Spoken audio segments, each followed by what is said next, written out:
Bismillahirrahmanirrahim. Alhamdulillahirabbil alamin. Wassalatu wassalamu ala asyrafil anbiya'i wal mursalin nabiyina Muhammadin wa ala alihi wa ashabihi wa man sara ala nahjihi ila yaumiddin. Amma ba'd. Uhayyikum bitahiyatil Islam. Assalamualaikum warahmatullahi wabarakatuh.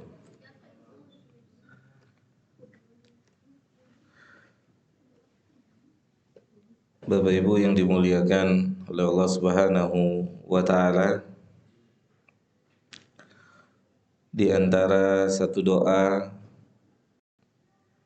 yang diajarkan oleh Nabi kita Muhammad sallallahu alaihi wasallam untuk senantiasa kita mengucapkannya, memanjatkan kepada Allah Subhanahu wa taala adalah doa yang ringan, akan tetapi memiliki faidah yang sangat besar sekali, yaitu doa yang Nabi katakan sallallahu alaihi wasallam, Allahumma a'inni ala dzikrika. Ya Allah, bantulah diriku untuk senantiasa berzikir, mengingatmu dimanapun dan kapanpun berada. Jadi di antara doa yang pernah diajarkan oleh Nabi kita tercinta sallallahu alaihi wasallam adalah beliau meminta tolong pada Allah Subhanahu wa taala untuk bisa mengingat Allah dalam kondisi apapun juga, terutama dalam kondisi-kondisi beribadah kepada Allah Subhanahu wa taala. Terkadang kita sebagai manusia merasakan dalam kondisi ibadah saja, dalam kondisi beribadah saja, kita bisa tidak ingat pada Allah. Bagaimana kondisi tidak beribadah? Nyata nggak kondisi ini? Nyata nggak Pak? Nyata Ibu? Kan makanya ini salah satu yang harus kita rutinkan doa ini. Allahumma a'inni ala dzikrika. Ya Allah, bantulah hambamu ini untuk bisa senantiasa ingat kepadamu. Kata para ulama,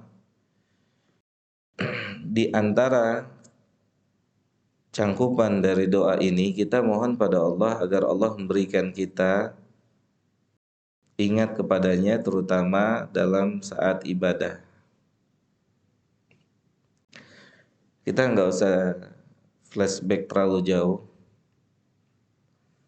Kita lihat sholat zuhur kita tadi, kalau di persentase kira-kira ingat sama Allahnya berapa persen Mas Toto? Kira-kira ingat sama Allahnya pas di takbiratul ihram, atau begitu takbiratul ihram sudah tidak ingat sama Allah? Nyata nggak kondisi ini Pak? Allahu Akbar. Kira-kira apa yang kita langsung ingat sama Allah? Atau kita merasakan berkomunikasi dengan Allah? Tidak. Sesuatu hal yang menyenangkan, sesuatu hal yang lupa, semua datang tuh di waktu kita mulai beribadah kepada Allah. Ya, yang tadi pagi kerjaan nggak selesai-selesai, nggak ketemu rumusnya, begitu sholat ketemu tuh Mas Toto, oh begini nih, iya gak Mas Toto? Hah? Nah kalau lagi ingat rumusnya, solusi kerjaan, jadi ingat kerjaan terus apa balik lagi ingat Allah? Nah, di sini jamaah yang dimuliakan oleh Allah Subhanahu wa taala. Saat kita mengatakan Allahumma a'inni ala dzikrika, ya Allah bantulah hambamu ini untuk bisa mengingatmu, untuk bisa senantiasa mengingatmu.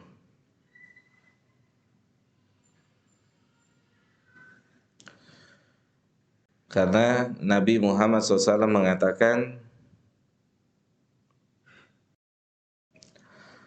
pahala terbesar dari pelaku amal kan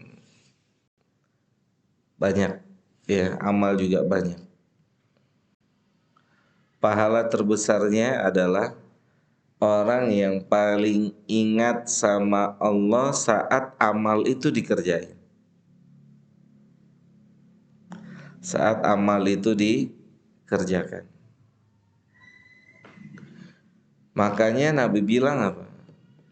Orang yang sholat mulai dengan takbir pertama bareng-bareng, selesai dengan salam bersama-sama, Nabi katakan hasil dari orang yang sholat tersebut. Hasilnya sama nggak Mas Toto? Pernah dengar hadis ini ya? Belum pernah dengar? Nabi bilang selesai sholat penilaiannya itu di antara mereka ada yang mendapatkan pahala setengah. Di antara mereka ada yang mendapatkan pahala 1/4, 1/3. Sampai akhirnya Nabi katakan, dan di antara mereka selesai sholat tidak mendapatkan pahala. Tidak mendapatkan pahala. Maka ini adalah sebagai salah satu bukti dari benarnya ucapan Nabi, besarnya pahala yang didapatkan oleh seseorang dari amal yang dikerjakan tergantung kualitas ibadah yang dia kerjakan. Bagaimana kualitasnya, bagaimana pengagungannya terhadap Allah Subhanahu wa taala. Bagaimana ta'zim, membesarkan Allah dalam melakukan sebuah amal tersebut. Maka di antara makna atau kandungan dari doa yang dipanjatkan oleh Nabi, diajarkan kepada kita, ya Allah bantulah saya untuk senantiasa bisa berzikir kepadamu, ingat kepadamu, adalah kita mohon pada Allah ketika kita beribadah, kita bisa dalam kondisi ingat pada Allah. Mungkin gak orang baca Quran ingat ntar sore makan apa? Mungkin ya Mas? Pernah suka baca Quran kan? Fokus gak? Fokus sama Allah, apa fokus sama tulisan-tulisan itu, hurufnya? Kadang-kadang kalau sudah baca, misal kita baca surat apa misal? An-Naba. Amma yatasa'aluna 'anin naba'il 'azim alladzi hum fihi mukhtalifun. Kalla saya'lamuna thumma kalla saya'lamun. Kira-kira kemana tuh? Hati kita, pikir kita kemana Pak? Oke, baik. Nggak usah jauh-jauh deh Pak, nggak usah jauh-jauh. Surat yang singkat, padahal surat ini besar Pak. Qul huwallahu ahad. Saat kita baca surat itu kemana tuh? Pikiran kita, hati kita. Ini surat yang besar. Besar nggak surat ini Pak? Kenapa besar? Karena makna dari surat ini mengagungkan Sang Pencipta. Kita mendeklarasikan bahwasannya yang berhak untuk disembah itu cuma satu. Qul huwallahu ahad. Pak, kalau lafadz ini diterima sama Allah, yang keluar dari lisan kita, konsekuensinya apa Mas Toto? Konsekuensinya apa? Kalau lafadz ini yang keluar dari lisan kita ini diterima sama Allah, konsekuensinya surga. Konsekuensinya surga. Bukankah Nabi mengatakan man qala la ilaha illallah, siapa saja yang mengucapkan la ilaha illallah mustaiqinan fi qalbihi, dengan penuh keyakinan di dalam hatinya, faham terhadap apa yang dia ucapkan, maka Nabi mengatakan dakhalal jannah, maka dia masuk surga. Maka dia akan masuk surga. Itu diantara keistimewaan kalimat la ilaha illallah. Ketika kita mengatakan qul huwallahu ahad, itu tauhid. Allah yang berhak disembah satu-satunya. Allahus samad, artinya apa? Artinya apa, Mas? Hah? Allah tempat bergantung. Allah tempat bergantung. Ini sebuah deklarasi, pernyataan dari kita bahwasannya seharusnya seluruh makhluk itu bergantungnya pada Allah. Dia tempat bergantung semua makhluk. Baik jemaah yang dimuliakan oleh Allah Subhanahu wa taala. Maka berdasarkan doa yang diajarkan oleh Nabi ini, Allahumma a'inni ala dzikrika. Ya Allah, bantulah hambamu untuk bisa ingat kepadamu, ingat padamu. Ada nggak orang yang masuk rumah Allah bukan ingat sama Allah? Ada nggak? Masuk ke rumah Allah tapi ingatnya nggak sama Allah gitu. Atau bahkan masuk ke rumah Allah itu untuk sesuatu aktivitas yang lain. Seperti apa misalnya? Tidur, istirahat.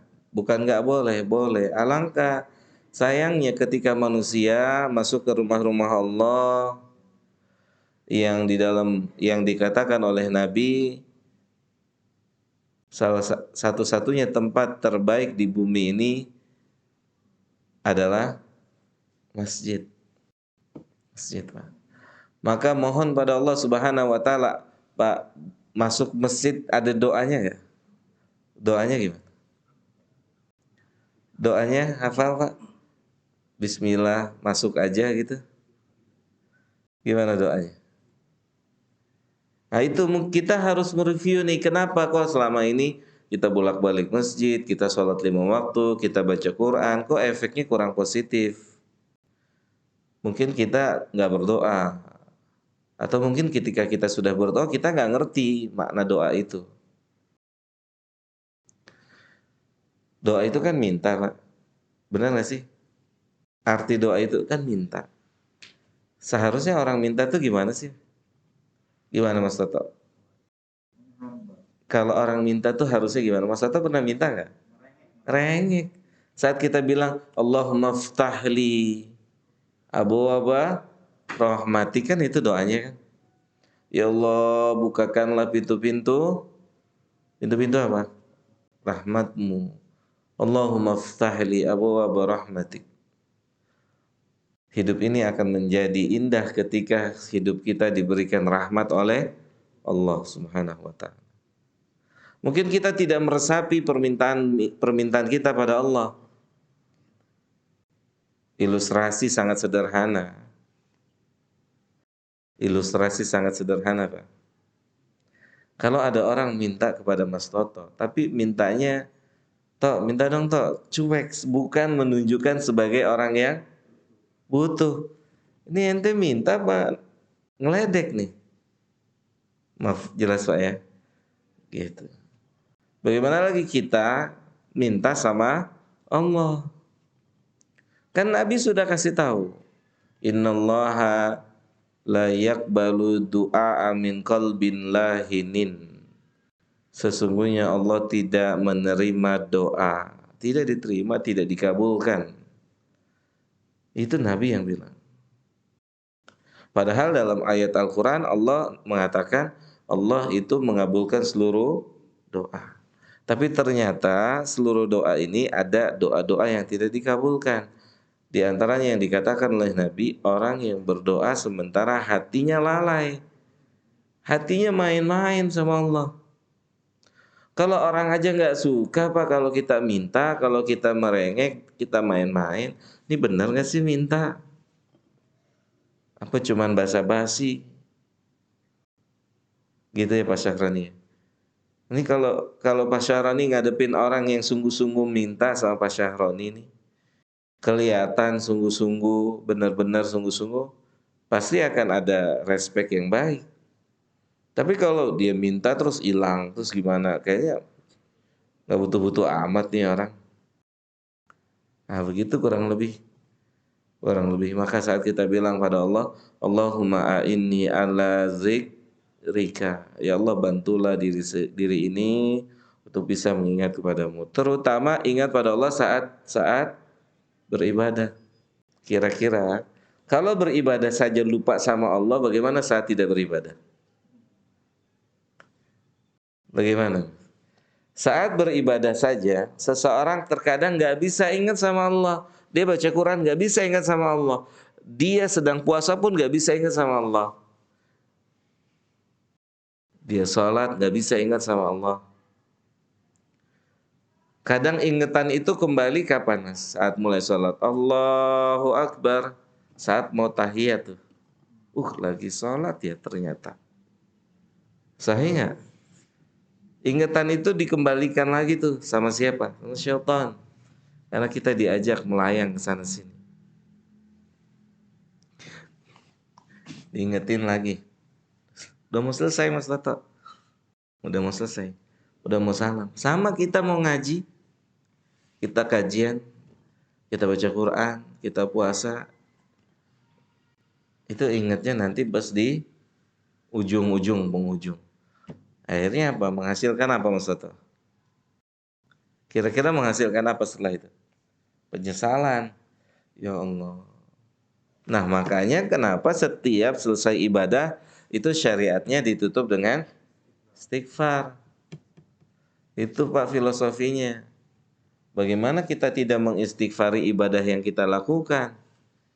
Sementara kualitas ibadah kita saat bermunajat atau menyembah Allah tidak sebagaimana seharusnya kita memberikan ibadah kita pada pencipta kita. Jadi jamaah yang dimuliakan oleh Allah Subhanahu wa taala, satu rangkaian doa ini ya, satu rangkaian pertama insyaallah sebagai penghantar kajian singkat kita di siang hari ini. Insyaallah kita lanjutkan nanti. Semoga Allah Subhanahu wa taala memberikan kita semua taufik dan hidayahnya untuk bisa beramal soleh, terutama amal-amal yang dapat menghantarkan kita pada kedekatan kita pada Allah Subhanahu wa taala. Semoga Allah menjadikan diri ini kenal pada Allah sebelum kita bertemu dengan Allah Subhanahu wa taala. Semoga Allah memberikan manfaat dari apa yang disampaikan pada siang hari ini. Kurang lebihnya mohon maaf. Wassallallahu ala nabiyyina Muhammadin wa ala alihi wa sahbihi ajma'in.